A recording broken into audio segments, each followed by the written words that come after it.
What's up, everybody? Welcome back to another Overwatch Coach video. This one will not be a VOD review. We're going to talk about matchmaking, and I've been thinking a while about how I wanted to make a matchmaking video, and the Overwatch devs kind of beat me to it a little bit.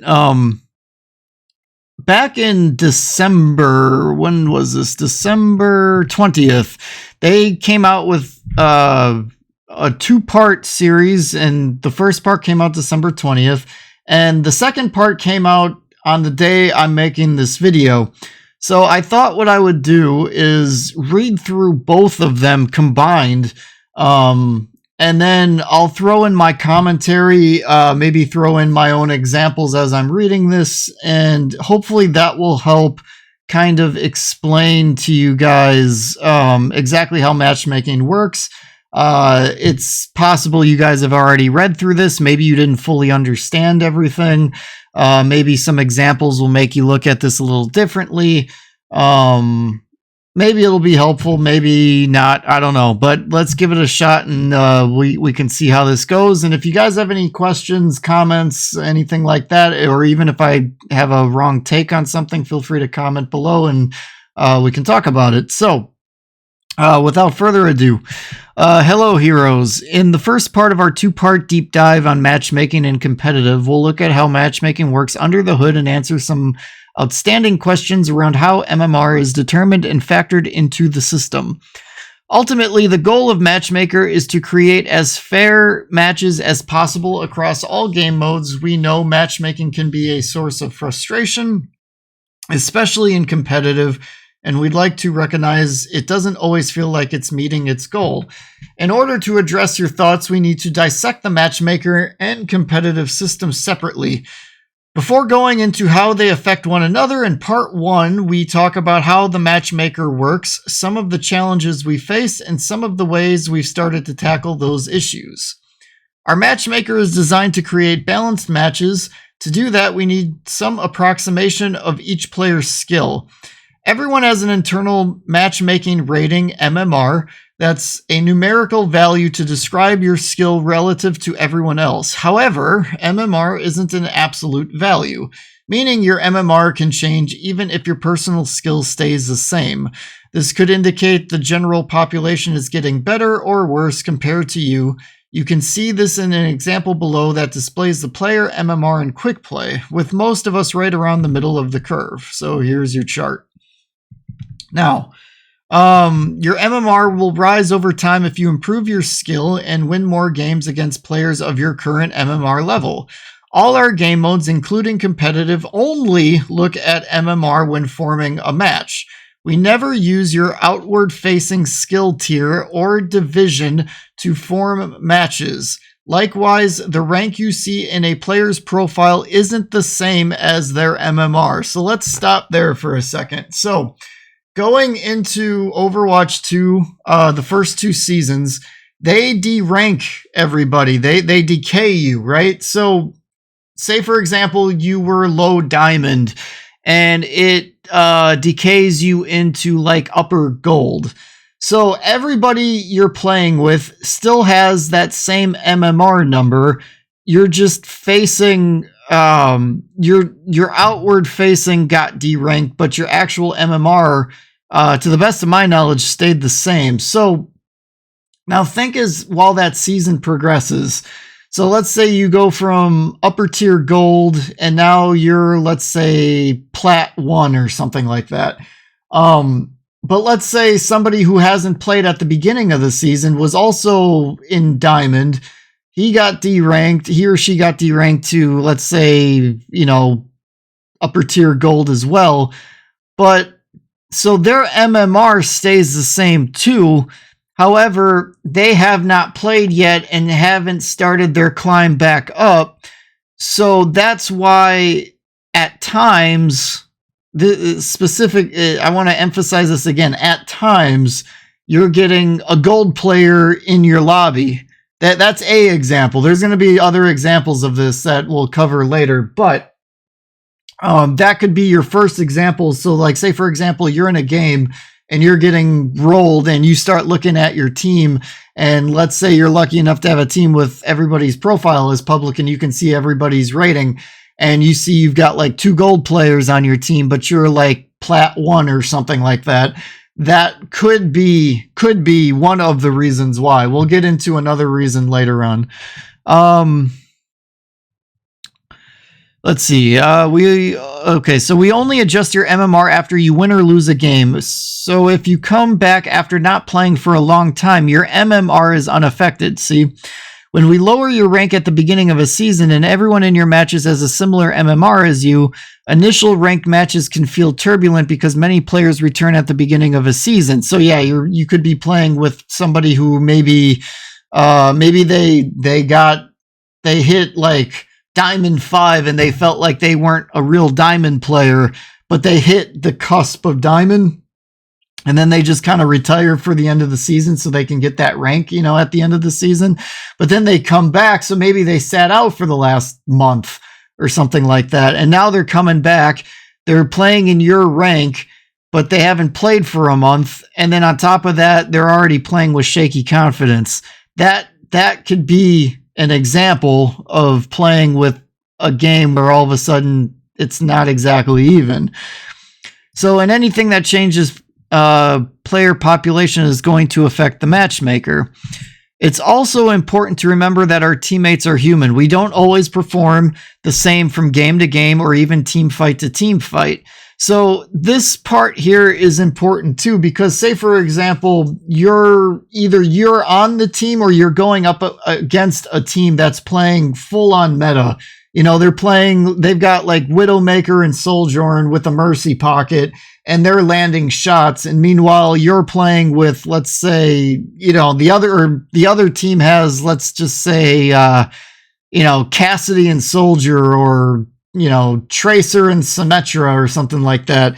And they're just constantly getting sniped and they can't do anything against the snipers, but that's their best heroes, but they're not able to make it work. Well, all of a sudden it's going to get real lopsided because, again, people are human. They don't all have the same strengths, and it turns pretty lopsided. So maybe they do swap and they try to go sniper to sniper battle, but one side actually has snipers on their team and the other one has makeshift, I'm just trying because that's what we need type heroes, and it suddenly becomes extremely lopsided. This inherent variance in our individual performance means that our matchmaker needs the results of as many games as possible to get an accurate representation of your skill. Skill variation within groups. We love seeing you group up and have fun together because we believe Overwatch 2 is a game best shared with friends. Grouping up does, however, influence the matchmaker in a few different ways. When player groups together, there's the possibility that the group has a larger skill difference than a match we typically like to make. Those of you at the very highest levels might notice these skill differences more too, because there's far fewer players at the very top of the MMR curve. We can't always avoid these types of matches, but we can make them feel better. These matches can often feel imbalanced if they create situations where there's a large disparity of skill within a single role between the two teams. For example, we might match a highly rated tank against a comparably lower rated tank, so even if the overall match is balanced, the competition between tanks feels very one-sided. We've got changes coming to the game over the next few months, which will dramatically reduce these disparities. We'll try to find pairs of similarly rated players in each role when making a match for support and damage roles, which have 2 slots. Each player will be paired with one player on the opposite team. There will sometimes be matches with a large range of differently skilled players, but in these cases, the two teams will be more like a mirror image of each other. However, even with these improvements, there will always be times when we make matches that have a skill disparity that isn't reflected in MMRs because some players in the match aren't calibrated. We've seen this much more frequently since Overwatch 2 launched, and we welcomed a large influx of new players. So a good example of grouping up causing matchmaking issues The example I wanted to give when I read this that came to my mind is, let's say, a diamond player grouping with a gold player, because that's something that can happen. And let's say the gold player is a DPS or a tank, either one. And let's say the diamond player is a support. And just for the sake of this example, let's say the support is a Mercy main. Just for the sake of example. So you've got a high impact slot being used on a gold player. And let's say the matchmaking throws them into a low diamond lobby that averages out. So now you're going up against a team that will probably be somewhere between Diamond 4 and Plat 2. And that low gold will be, assuming they're a legitimately low gold player and not a Smurf account, that low gold player will effectively be in a lobby they're not familiar with, because the skill variations that you will see in a gold game compared to a diamond game are very different. If you guys have watched other VOD reviews of mine, you'll see what I mean by that as I point stuff out in my VOD reviews. There's the way teams fight in a low gold lobby, high silver lobby are so different from as you climb in the ranks, and it's why it makes climbing difficult if you don't adapt and learn how some of these higher level games go. So suddenly now, if you find yourself on that team with that group as the example I've given, you're going to see your tank diving in and doing stupid things, or maybe they're playing too passively and they're not going in at all, or maybe they're not using their abilities correctly, or maybe they're ulting when half their team's dead, and pick your example and work it through your head. But the point is, the diamond player, let's say the Mercy main, they're on a less impactful role. Because a support only can do so much when they're not getting full advantage of their tank, or if they're playing with DPS that are being outmatched and struggling and not getting kills, that kind of a thing. So it suddenly creates a lopsided game that could be a bad experience. So that would be another example. All right, setting up new players for success. Overwatch 2 is a lot to learn. It's a fast team-based hero shooter where players juggle the gameplay of traditional FPS, the unique abilities of a diverse hero roster, and many different types of game modes and maps. We've tackled the learning curve from multiple directions to help ease new players into Overwatch 2. The most visible change was adding the first-time user experience at launch. But there's also an invisible change we've been working on in the background: better matchmaking for new players. We noticed that new players were losing their initial matches much more than they should have, and this trend wasn't leveling out enough by the time they'd played many more matches. The win rates of new players should be normally distributed, meaning most should be hovering around a 50% win rate. But instead, the distribution was skewed with new players losing at higher rates.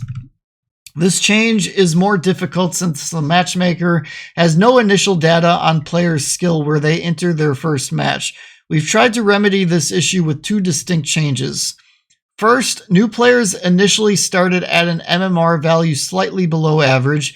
You can think of it in terms of skill tiers around the lower divisions of silver. This was already below the center point of the player base's MMR distribution, but the new player win rates was still too low. We've since lowered the starting MMR to a rating equivalent to Bronze 5. Yikes, I didn't even know. I didn't realize that was so low that they were putting them in. That's as low as you can go. You can't go lower than that. And instantly saw huge improvements for new players with a sub 40 win rate. Well, I would hope so, because at that point, all the new players are just playing against each other, so it should start going up from there. There's nowhere to go but up. So here's the chart. New player population at 50 to 60 win rate. 20% players. New player population 30-40. So there you go. New player population at 50-60 win rate and new player. Okay. If you're playing with or against a new player in Overwatch 2, these games should now broadly be fairer. The second change we implemented was aimed at new players who did not belong at their initial MMR. Initial matches are weighted differently than standard matches because they increase and decrease MMR at a much higher rate than usual.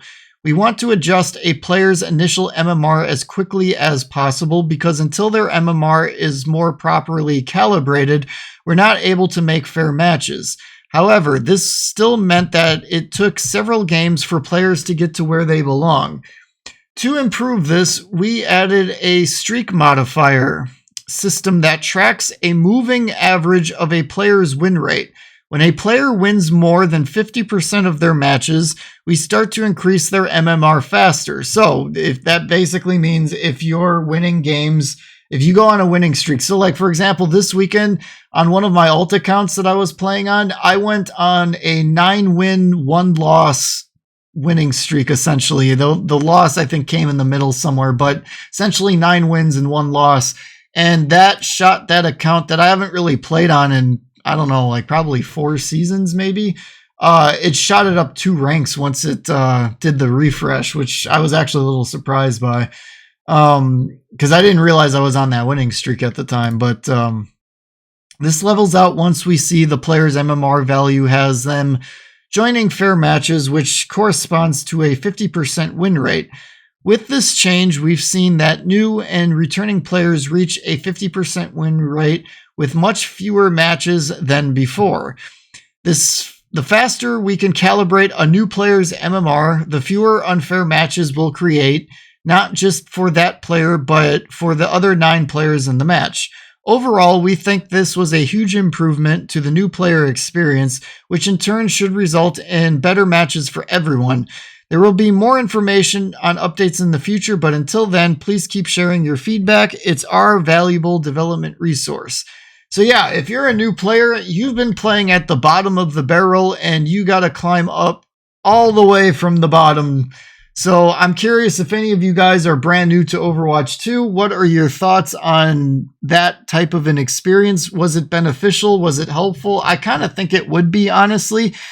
New players kind of need their own little training ground of sorts to start learning the game. The only problem I have with that is if you're playing with a bunch of newbies that don't totally understand how the game works, and you don't either because you're brand new, I don't know how you learn the game effectively because it's basically going to be team deathmatch. It's going to be a complete wild west, essentially, of everybody just alting at inappropriate times. You know, tanks not doing what they're supposed to be doing. The support's not doing what they're supposed to be doing. So I could see that going one of 2 ways, and I'd be curious to hear anybody's feedback on that. So now we go into the part 2, and this is what came out as of today, Monday. All right, so and I actually kind of thought they forgot about this because it took them like a whole month to come out with this, and I thought this was going to come out like maybe like a week after the first one. But all right, so let's get into this one now. All right, welcome back, heroes, for part 2 of our matchmaking series.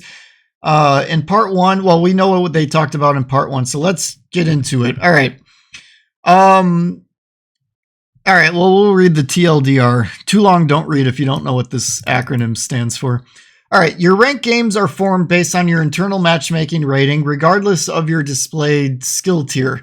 MMR changes based on the result of each match, with the amount of MMR you gain or lose depending on several factors like how highly rated your opponents were or how recently you last played.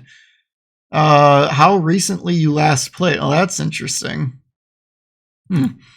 Our team is aware of some community pain points with competitive and matchmaking. We have a set of improvements coming to matchmaking, and we're also working on updates to the competitive system.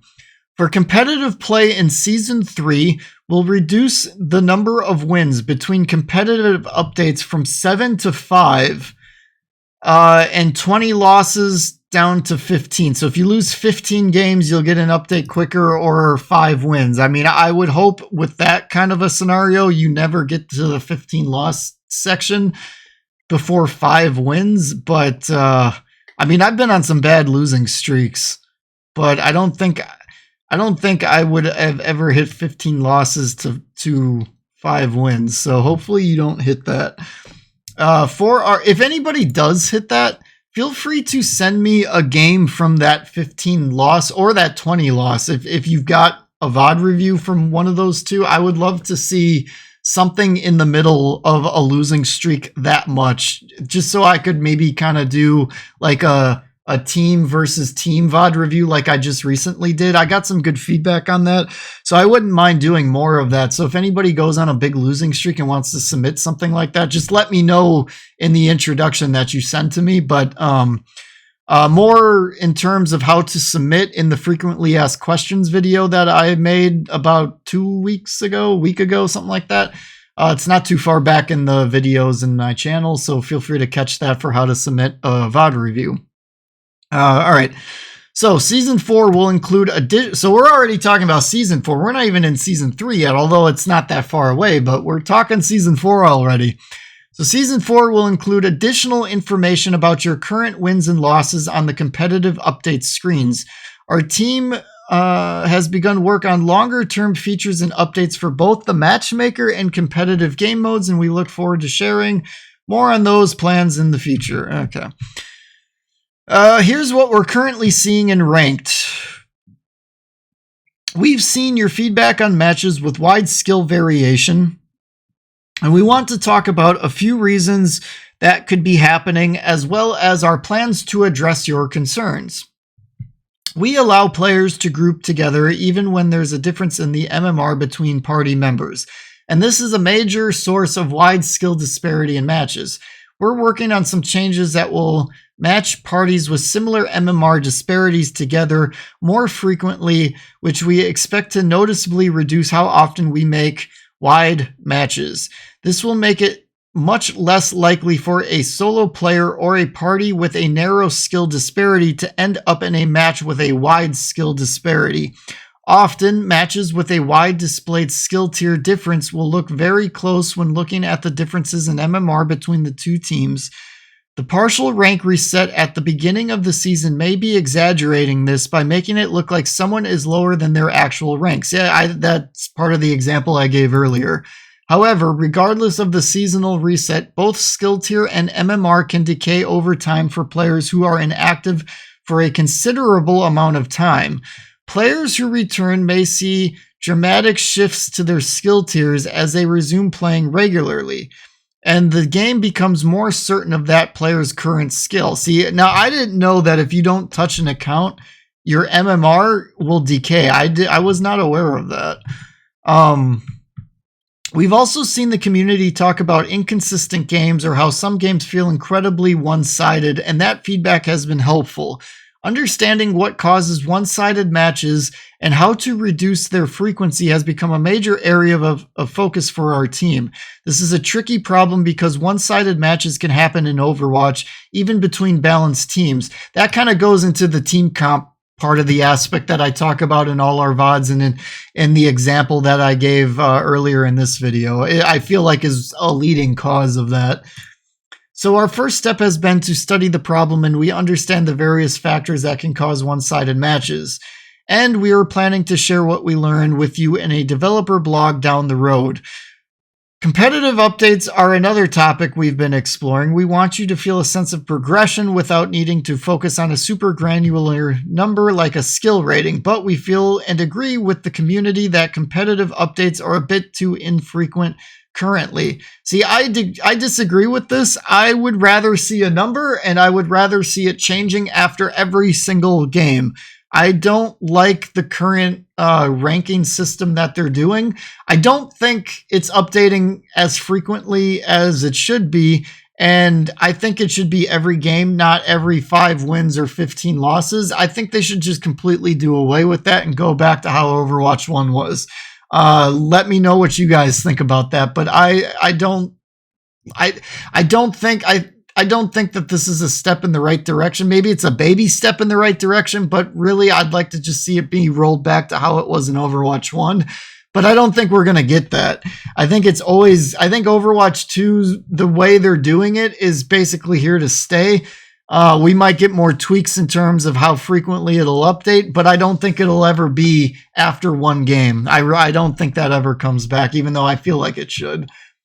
All right, so here's the direction we're taking moving forward and what we're doing in Season 3. And Season 3 is like, 9 days away at the making of this video, I believe. So based on community feedback, we're implementing some updates to the matchmaker that try to place pairs of players with similar MMR on each side, on each role on either team. This means that opposing tanks should be more similarly matched than before, and likewise for the other respective roles. The goal with this change is to make the average MMR between each role more evenly matched to each other instead of looking more broadly across the entire team to balance things out. This is a major change to the matchmaker, so we'll be actively monitoring for any unintended side effects. So if we go back to the example that I gave earlier about a duo of, let's say, like a low gold tank or DPS, one or the other, grouping with a diamond support player, let's say it tries to find 2 players to match on the opposite end of that. And let's just say you get a diamond DPS and a low gold support player. And then that diamond DPS keeps destroying the low gold DPS player, for example. Or maybe you reverse that and say, okay, it's a low gold tank and they get a diamond tank and then a gold support on the opposite end of that example. And then that tank is just demolishing the enemy tank. And suddenly now you don't have a front line and it becomes a lopsided game. So now what they're going to do is, let's say you've got a diamond support player grouping with a low gold DPS player. Now it's going to try to find another diamond support and another low gold DPS player on the opposite end of that and just match it up to try to kind of nuance it more for a balanced game, as opposed to taking the average SR rating of a group of players and matching it up that way, because that's what it was doing back in the Overwatch 1 days, and I think that's what it was doing all the way up until the beginning of Season 3. It was just taking a group of 5 players with an average of, let's say, 2,500 SR and finding another group of 5 at an average of 2,500 SR, but it wasn't taking into account that the 3 different roles on your team aren't made equally in terms of how they can carry a game. So that is a change I'm very excited for. I think that's going to make a world of difference, and I think that's going to bring a drastic quality of life to how we're going to see matches play out. The only problem with this is smurfing. I see smurfing creating an issue with this. I think it's going to make lopsided smurfing issues. I don't know how much you guys have personally encountered smurfing in Overwatch 2. I've noticed it quite a bit in certain kind of games that I've been in. And I could see that creating an interesting dynamic to the matchmaker. However, they did say that if they go on winning streaks, it rapidly starts to increase their MMR. So maybe we'll see that balance that out. But that's the one thing I'm worried about with that change. But otherwise, like in a perfect world, that change, frankly, that change should have been there already, in my opinion. But at least it's coming, better late than never kind of a thing. And we don't have too long to go before that change goes into effect. All right, going back to this now. We've seen feedback that having to play as many as 26 matches to get an update has been discouraging. For players starting with Season 3, you'll now get a competitive update for every 5 wins, 15 losses. The mid-season patch for Season 3. We're also updating the UI, so information about your progress toward a competitive update will always be viewable. That'll be interesting. I'm not sure what they mean by that, but hopefully they make the icons of your rating in your profile much, much bigger, because they're super, super tiny right now. It's so hard to see that. And I always felt like silver and plat looked very similar, and masters and gold look very similar. And yeah, I don't know. I'm not a big fan of those icons. Maybe if they're bigger, they'll look more distinctive, and I'm hoping that'll be part of the UI change. Also, beginning with our mid-season patch, top 500 players will see their top 500 leaderboard rank update after every match rather than in competitive updates. So I've personally witnessed the top 500s updating after every game anyway. I can attest to this from one of my accounts. I have an account in top 500, and it's changing after every game for me. So I'm not sure why they're saying that I don't know. That one confuses me. I see that change happening all the time. I don't know. But anyway, what we're doing in the near future, we've heard your feedback and confusion around seasonal rank decay and rank resets. Starting with Season 4, we're planning to remove seasonal competitive rank resets and all current and past seasonal rank decay. What does that mean about past seasonal rank decay? That one confuses me. Like, I don't know what they mean by that. We'll continue to build out competitive updates in Season 4 when we add information about your current wins and losses to the competitive updates screen. We're hoping this additional context will help you better interpret the changes to your skill tier and division in the update. We're also looking into possible ways to provide you with more information about the matchmaking quality of your game. Long-term plans and goals. In the long term, we're planning to provide new ways for players to share a challenging and competitive experience in Overwatch 2. We'll share more on this down the road. That said, matchmaking improvements are an evergreen area of focus for the team, and we'll stay focused on testing and deploying continuous improvements to our matchmaking algorithm. Finally, we'll continue to watch for your feedback and improve upon the overall ranked experience over time. Our goals continue to be delivering matchmaking that feels fair and balanced for everyone. Closing thoughts. The goal of our matchmaker is to make each match as fair as possible, meaning your team has an equal chance of winning or losing each individual match. We firmly believe the most fun games of Overwatch are when they are fair, and our team is committed to discovering and implementing new changes and updates that align our game with that goal. Overwatch 2 is a continually evolving experience with new game modes, new heroes, and new maps to explore. This also means we need to provide a constantly updated experience that can deliver the fairest possible matches through effective changes to how our matchmaker works and through clear communication with all of you. We look forward to seeing all of you on the battlefield. Frequently asked questions. Do you deliberately place players into winner queues and loser queues? There are no winner or loser queues in Overwatch. Your current MMR is the only thing the matchmaker takes into consideration when forming your matches. The matchmaker doesn't force a 50% win rate on anyone, nor do we favor certain players over others.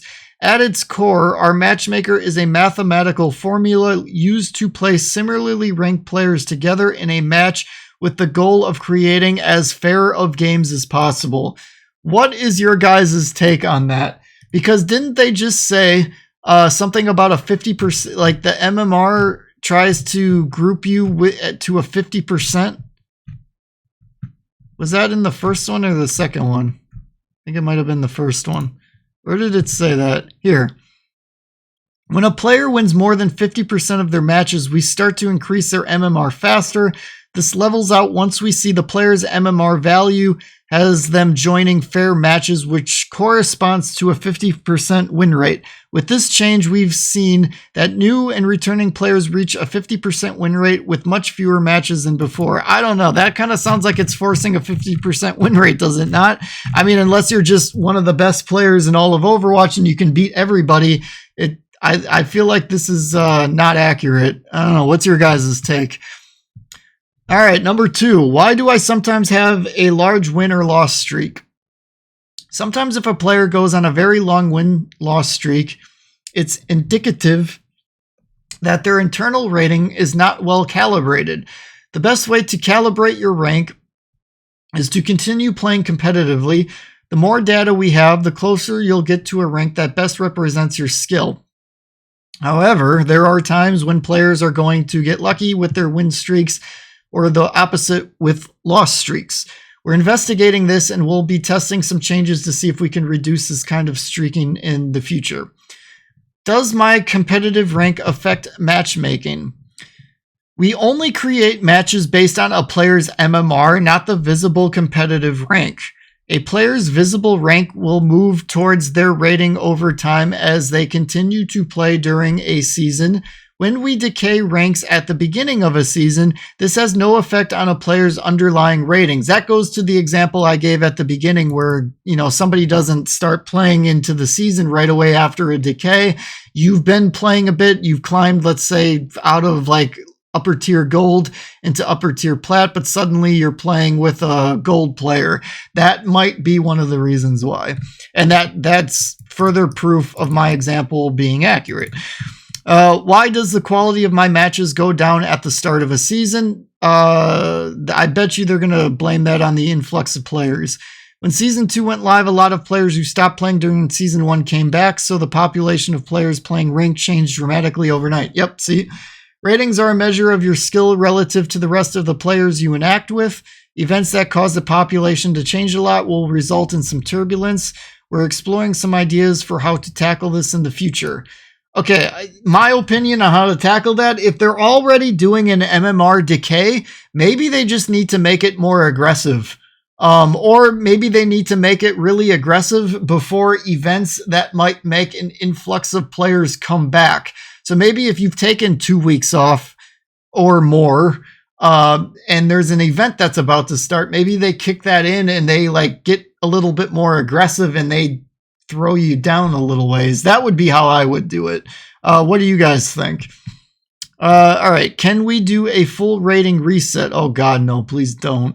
A full rating reset wouldn't create a great experience since it would mean throwing out all the knowledge we have about players. This would cause new players to be matched against Overwatch League pros, which is fun for about 30 seconds. That's accurate. We've experienced this ourselves in internal play. This is not something you would want to ever ask for or strive for. That you know what would be fun though is if they made a new ranked ladder, like a secondary one, and you all start at like nothing. And that would be kind of fun just to see. But for the actual ranked ladder that we're all currently playing in, you wouldn't want this. In no way, shape, or form would this be something you would want. Why am I hard stuck at a low rating that doesn't reflect my skill? Oh God. Okay. Ultimately, the only way you can increase your rating is to win more matches than you lose. Since we're putting any given player on a random team with 9 other random players with enough matches, that player's contributions are the only constant factor throughout, so their rating should end up reflecting their skill. There are some interesting phenomena here, though, that make this complicated. For example, we have data showing that matches become less predictable the lower the average rating of a match. See, okay. Stopping there for a second, that goes into the example of all the new players getting thrown into the bottom of the barrel and they're not playing the game the way it should be played. And it throws so much wild, random, unpredictable nonsense into the game that I think that's what they're referring to here. Predictability is a measure of how likely the favored team is to win because 2 teams never have identical ratings. One team is always going to be slightly favored for a variety of reasons: team coordination, gameplay mistakes, and new players who are trying out different roles and 30 plus heroes. The result is that we get a little bit less signal to use to calibrate ratings. We're working on some ways to use the signal we get more clearly, so stay tuned. I don't know what they mean by signal. So you don't take the number of eliminations, damage dealt, healing provided, or any other scoreboard stats to adjust my MMR after each match. In Overwatch 2, your MMR adjustment after every match is not impacted by your performance in each match, regardless of your skill tier. This is for a few reasons. We don't want players to be focused on doing things other than trying to focus on the objectives and win the match. Dealing the most damage or getting kills won't help your team if your actions don't help them push the payload or capture a control point. Also, for some heroes, especially those in the support role, it can be challenging to determine if the numbers they produce reflect their skill. So, if you're playing in comp and you're farming scoreboard stats and then raging at teammates who are on the scoreboard not doing so well, but you're not doing anything for the objective side of things, you're like counterintuitive. You're counterintuitive to trying to climb, essentially. Now this one is a little surprising to me because I was looking at some reactions on Reddit before I made this video. A lot of people were surprised that their scoreboard stats don't reflect their MMR change. I'm curious if you guys are surprised by this as well or not. I thought this was common knowledge, and I'm not really sure where this misconception came from.